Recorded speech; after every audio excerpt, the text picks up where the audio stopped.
Hey there, welcome to the James Show, News Talk 820 WBAP, now on FM at 93.3. At what point are libraries obsolete? That's what we're going to talk about next. So if you want to just go ahead and jump in on that conversation, 800-288-9227. We've spent the first half of the show talking about the Democrat National Convention. I imagine that's what Armandina is calling about from Arlington. Welcome back to the James Show. I remember you. Anyway. Armandina, you're on the James Show. What I would like to say is that communism is soul crushing and really destroys the incentive of personal growth, especially when someone works hard and then the wealth is shared with everyone, to include low performers and people who show up half the time. Well, you don't even have to get into the nuance. Just show me the communist country that is successful. Show me a communist country that lasted more than 70 years. There's not a thing. You know, I think the oldest one is like China and North Korea now. I think the best chance they had to make it work was the Soviet Union.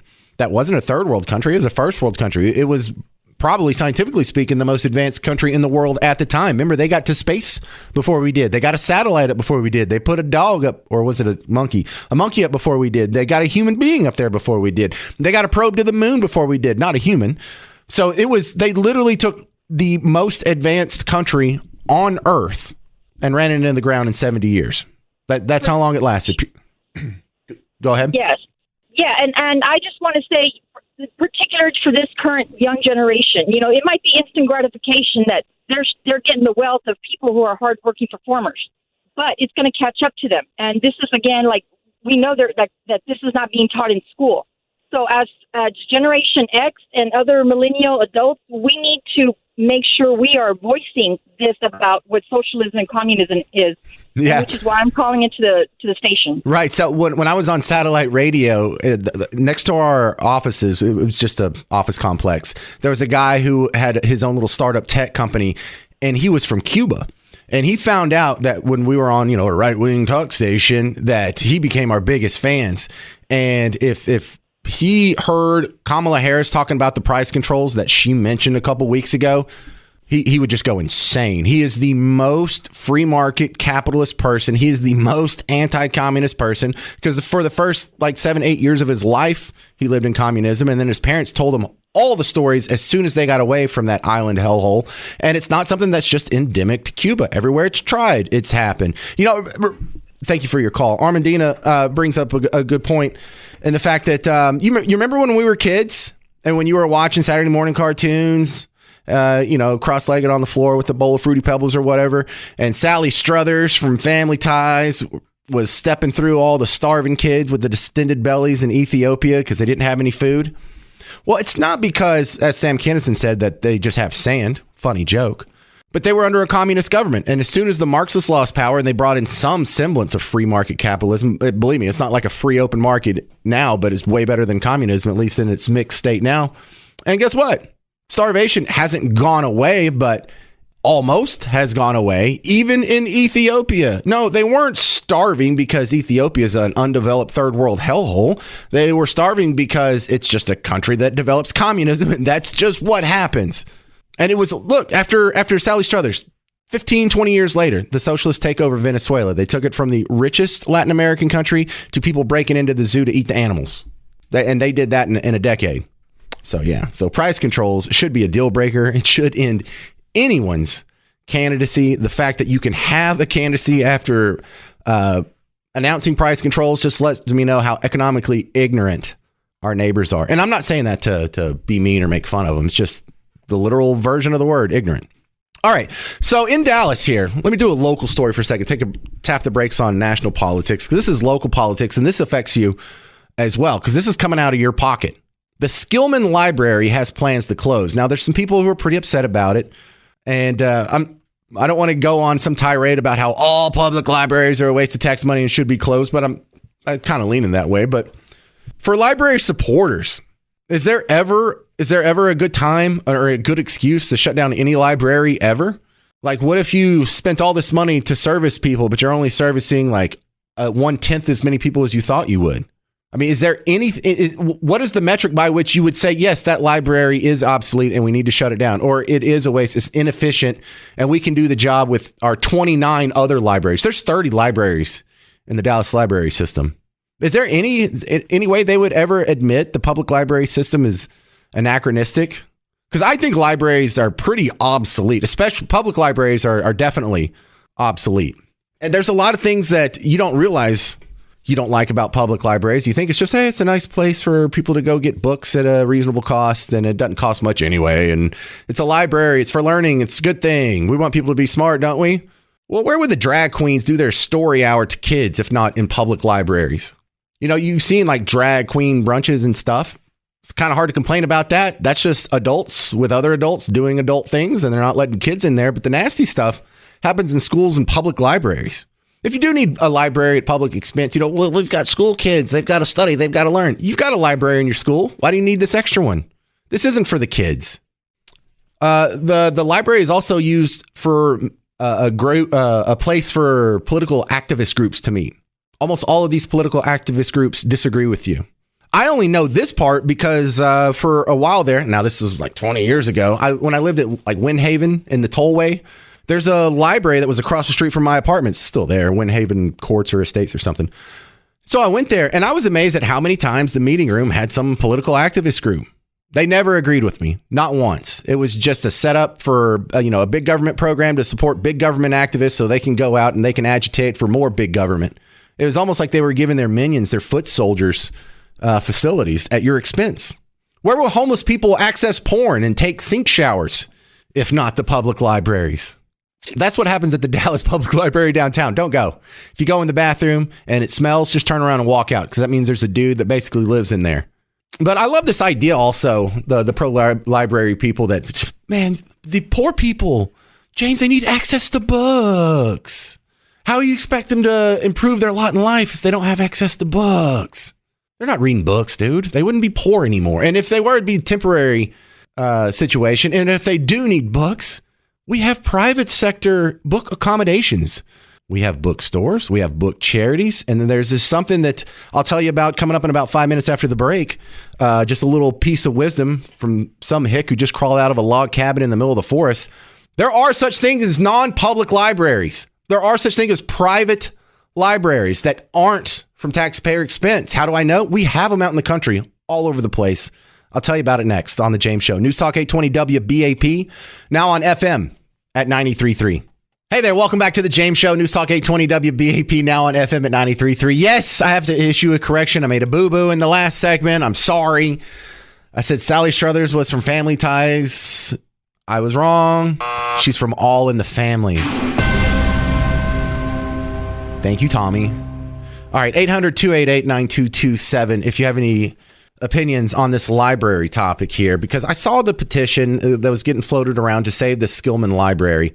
And look, I'm anti-public library, but I'm not like a crusader, because it is socialist, but not full-blown socialist, because socialism, practically speaking, is the concentration, the government control, if not ownership, of the production and resources and industry in a centralized government location. Well, libraries are inherently decentralized, so they're really only like half socialist, but it's still, I think it's obsolete. That's my main argument against them. Isn't necessarily that it's socialist. It's a joke. We have the internet, we have computers, we have smartphones.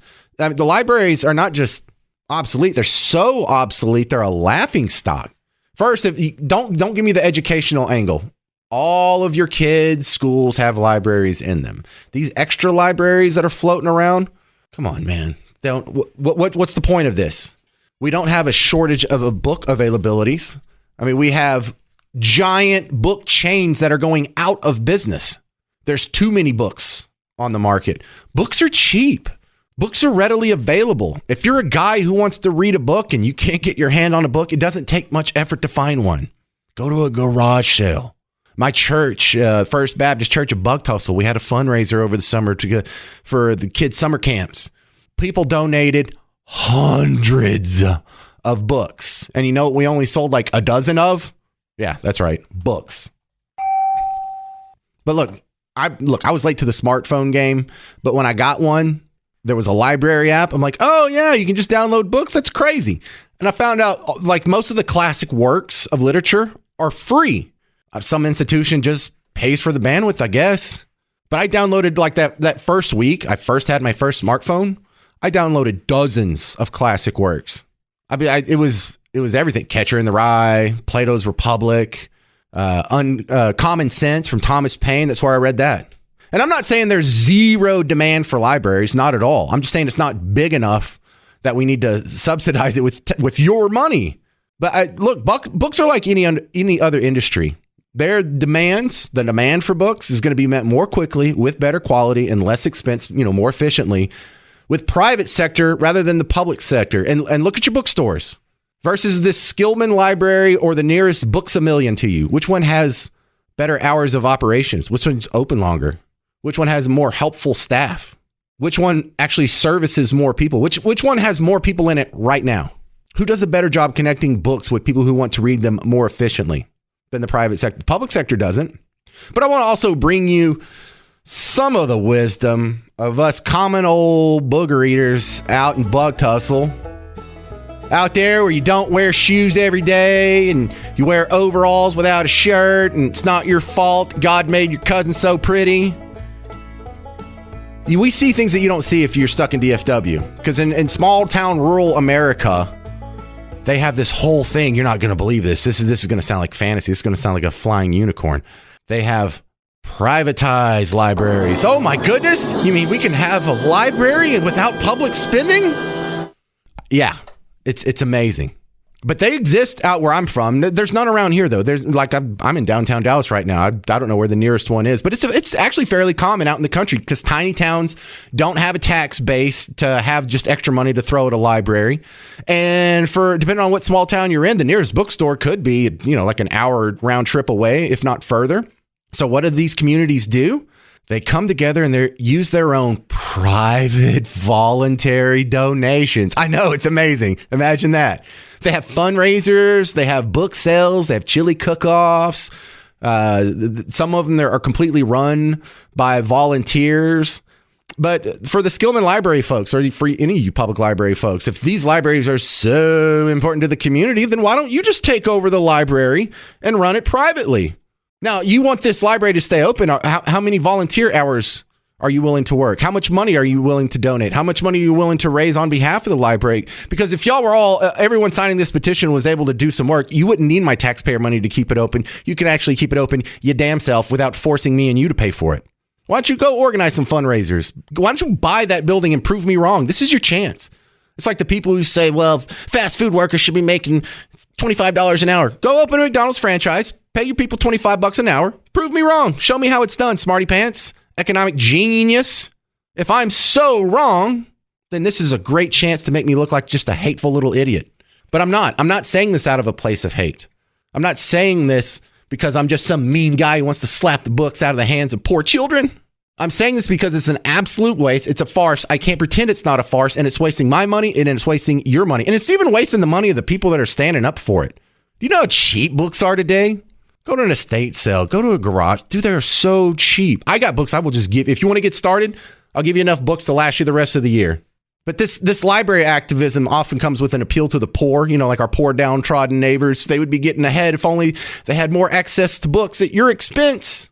No, not if they had more access to private sector bookstores or private libraries or charitably donated book programs or any other option. You have to pay for it. It has to be at your expense. BS.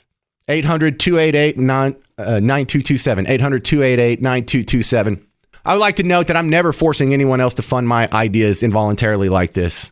Anytime they say poor people need food, what they really mean is the taxpayers need to pay for their food. Or if someone has, we need poor people need help getting houses. They just want to force you to pay through taxes. I'm never doing that to them. You're never doing that to them. How come they're always trying to force me to pay for something, but I'm never trying to force them to pay for what I want to do? When I say we need more guns in the community, I don't say there should be a government program where we all go buy up a bunch of guns and start handing them out in the bad neighborhoods, or set up 30 locations where people can just come check out a gun. 800-288-9227. What do you think about public libraries? Coming up next on The James Show. It's News Talk 820 WBAP, now on FM at 93.3. Hey there, all you beautiful Texans. Welcome back to The James Show. It's News Talk 820 WBAP, now on FM at 93.3. Let's go. I think public libraries are obsolete. Not that I think books are obsolete or people wanting to get books are obsolete, but the problem has gotten so easy to solve. Where can I find a book? Can I find a book for cheap? Can I find the book I want? Any book you want. You can order it online if you're willing to pay for it. Most of the books that have ever been written are now for free on your smartphone. You don't believe it? Go check it out. So why do we have to keep spending millions and millions and millions of your tax dollars on this stuff? I remember that earlier this year, we had to vote to get $1.2 billion worth of bonds. We had to run up Dallas's credit card because we were so out of money. We weren't going to have cops. We weren't going to have firefighters or roads or bridges if we didn't get $1.2 billion in new debt. Oh, but we can afford 30 library locations. I call BS. What do you think? 800-288-9227. This is Steve in Carrollton. You're next up on WBAP. What do you think, Steve? Well, I'm both ways on your point, because initially I was like, you know what? He's crazy. We do need libraries because we need libraries, but generally speaking, that's a terrible way to approach an argument. But I looked and thought, it just so happens that I recently spent some time at our public library, one of our public libraries in Carrollton, and I found there to be a lot of strange fellows working the library and patrons at the library. It seemed that there were a lot of men walking around, didn't have any kids attached to them. They were just there. They're like, what are you doing? Are you looking for books? Why do you all look weird? It seems a place for vagrants to hang out. A lot of the homeless hang out at the library, or people who, I saw one guy who dropped off this lady who was obviously mentally deficient. And she sat there the entire day, just sitting there, almost as if it's a free babysitter. I mean, it is. It wasn't the greatest. But now on the other side of that, though, I'll say that in that same library, to your argument about it being a socialist place, there was not one single Bible. Not King James. There wasn't a Quran. There was a Quran. I take that back. But there was not a Talmud. There was not a Torah. Did you actively look for a Bible? I actively looked for a Bible because I was listening to a podcast, and I said, you know what, while I'm here, let me see if they just happen to have a Bible. And I'll be daggum. They had one in the category, in the log, in the online thing that says, yes, you can check it out. But I went to the shelf. I took two separate librarians. Neither of them were able to find it. She ultimately came back and said, yeah, it looks like that's lost. I was like, well, that makes sense in a socialist type place. God, Steve, that makes me look. The good stuff. Now, you just pissed me off. Burn them all down. Just burn them all. That's all right. I needed to know that. I needed to know the bad information. Look, I even tried to have the woman who started the petition to come on the show to make her case, and I stalled for 2 segments, and we called her like 6 times trying to get her on. So I don't know if she's dodging me or whatnot.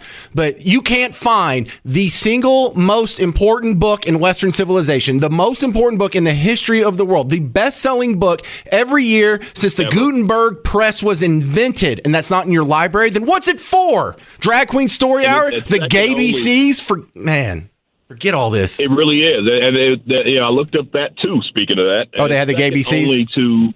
No, not okay. The second most popular book, which was something from the guy in China. Oh, my goodness. Mao Zedong, the little red book? Tongue, yes. Yeah. Tongue was the number 2 searched book, but the Bible was the obvious front runner by 5 or 6 times the number. I mean, it was completely insane. And the librarian I was talking to, acted like, I don't know what you're talking about. I can see you looking for a book. I know you may think it's number 1. I was like, no, lady, it's the number 1 book, and you guys don't have several copies. Thanks for making me mad, Steve. I needed to hear that. Thank you, sir. Man. Bob in Cleveland, you're next up on WBAP. What do you think, sir? James, now that I just heard about the Bible not being in that library, how do we protect vintage works of art? Put them in a museum? Okay. You want to keep the library system around as a storage system for vintage art? Well, books.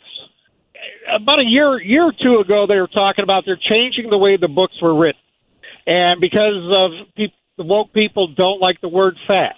So we got to pull the word fat out of all the books. It was how 1984 is. Listen, the main character in 1984, I know you probably read it, but for people who haven't, his name's Winston Smith. His job is to literally go back and take old newspaper articles and old books and edit them and then resubmit them to change history. Like, that's literally the main character's job in 1984. This is what they want to do now. Hey, Orwell is not an instruction manual. I don't know who needs to hear this, but you're not supposed to say, that sounds like a good idea. And so I swear, it's like some people, like me and you probably had to read it when we were juniors in high school. Some people read that and they're like, ooh, I'll try that. As soon as I get in a position of power, yeah, let's start changing the meaning of words. That'll be cool. Let's do that. And then we'll change old photos and we'll change like the record of history to take the bad stuff out and leave the good stuff in. And Exactly. so what do you think? Burn them all down? That's what. No. Well, I don't know what to do, really. How do we protect those works of art? Well, the first thing I would say Google's is already doing it. privatize them. Changing the headlines. Privatize it. I agree with that. That's it. If it's worth something, then the city of Dallas that owns it right now needs to sell it, and that money needs to go into the taxpayer coffers. We need to get a little bit of a break from that. That's what you do with it. If it really is worth something, someone will save it and put it up somewhere. And if these things are really so amazing, then let's just start a new museum. We'll go get all these old works of arts, and we'll close down the libraries and open art museums. Daniel in Dallas, you're next up on WBAP. What do you think, Daniel? I find this kind of similar to private and public roads. I mean, how do you feel about private roads? Good. Do you like private roads? That's kind of a vague question, but yeah, private roads, great. I mean, but the money I spend on the Dallas tollway is to China or Spain or whoever owns the road. Okay, I don't like that. Right, and I mean, same thing goes. I don't drive on I-30, but yet my tax dollars pay for it, so it's kind of a conundrum. I still don't understand it. Public library. Are you arguing for them or against them? I'm a little bit of both. I'm kind of on the fence, honestly. All right. Well, when you said private roads, I thought of the road that I grew up on. I grew up on a private road. It was out in the middle of course, nowhere. Like when I say I'm from Bug Tussle, I'm really just from like a 30-acre hay pasture. I'm not from anywhere. It's just floating out in East Texas. And in order to get from the county road and to this well that they were drilling, this oil company cleared a road and then they blacktopped it. And then we built houses off of that, or my parents bought some land off of that and built a house. So I grew up on a private road. So I wasn't thinking tollways. Like you were saying in private roads. So that kind of threw me off. As far as like tollways go, there's still like a public-private partnership. I don't agree with anyone outside the United States owning them. Like I don't agree with any outside government owning like land in Texas. I have a hard time with them owning a building, even leasing a building, really. Private citizens, sure, but we don't want to get off in the China buying farmland topic. But yeah, generally speaking, there's a lot more private roads out there than people realize. I don't know if you notice when you go into some subdivisions, the roads are wonky and the curbs are weird, and this isn't normal. It's probably a private road. So no, I'm generally speaking, I'm for privatizing everything that's not explicitly written into the Constitution. And if you want to, fudge with me a little bit, then let's do it at the lowest government level possible. Not a federal program, probably not even a state program, county at the top. I mean, when everything's privatized, though, there's an opportunity for companies to get together, the handful of companies that own everything in the grocery store, to get together and raise the prices on everything. When does that happen? When does that happen? Yeah. Give me an example. I mean, it happens with everything. Gas. I mean, the gas companies, they dictate the rate. Yeah, but they didn't like double the prices overnight. They didn't form a cartel. They tried to do that in the 70s. That's a bit of a mess. But no, this whole idea that if you have everything privatized, then the free market is going to come up with some sort of cartel and monopolize it and then exploit the end user. I mean, that's an interesting theory. It just doesn't happen. I mean, essentially 10 companies own everything that's sold at the grocery store. Right. So. Thank goodness it's not a monopoly, or they could do what you were surmising. But yeah, these 10 companies make sure everyone else doesn't jack up the prices, because if they do jack up the prices on Cheerios, then Kellogg's is going to sell you Frosted Flakes for half the price. Well, yeah. Or Kellogg's is going to raise the price on their own, thinking, hey, I can get what they can get. And that's how the price continues to go up. Okay, so why aren't they doing that now? The price is going up. Well, yeah, it went up 30% over 5 years. You're talking about like a cereal costing $20 a box. If they could just raise it to whatever they want. So you're saying they still have a limit to how much they can raise it without losing market share? Private sector's doing good. But look, this is the great argument or discussion that we need to have, around price controls and the air quotes price gouging conversation. Some of you on Team Red, you need to be a little more stoic and a little more sure of yourself when it comes to the free market. 800-288-9227. This is the James Show, News Talk 820 WBAP, now on FM at 93.3.